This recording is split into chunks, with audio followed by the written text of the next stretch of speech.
Reliance ઇન્ડસ્ટ્રીઝના CMD Mukesh અંબાણીએ નાથદ્વારામાં Shrinathji ભગવાનના દર્શન કર્યા। મુકેશ અંબાણીએ આરતીના દર્શનનો પણ લાભો લીધો તેમજ ગુરુ શ્રી વિશાલ બાબા સાહેબના આશીર્વાદ પ્રાપ્ત કર્યા હતા। આ અવસરે તેમણે નાથદ્વારામાં આધુનિક અને સુવિધા સંપન્ન યાત્રી એવં વરિષ્ઠ સેવા સદનના નિર્માણની જાહેરાત કરી હતી। તેમજ શ્રીનાથ દ્વારા મંદિરને ₹15 કરોડનું દાન પણ આપવામાં આવ્યું હતું અને આ નવા તૈયાર થનારા સુવિધા સદનમાં 100થી વધુ રૂમ હશે।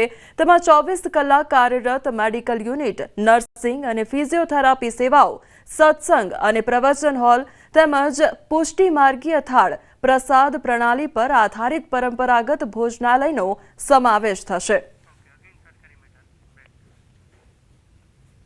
રિલાયન્સ ઇન્ડસ્ટ્રીઝના સીએમડી મુકેશ અંબાણીએ તિરુમાલામાં ભગવાન વેંકટેશ્વરના દર્શન કર્યા।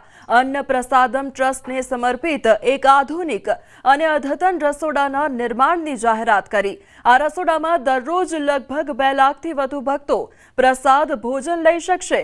આ સાથે મુકેશ અંબાણીએ કેરળના ત્રિશુર જિલ્લામાં આવેલા ગુરુવાયુર તેમજ શ્રી કૃષ્ણ મંદિરની પણ મુલાકાત લીધી હતી અને મંદિરને ₹5 કરોડનું દાન અર્પણ કરવામાં આવ્યું હતું।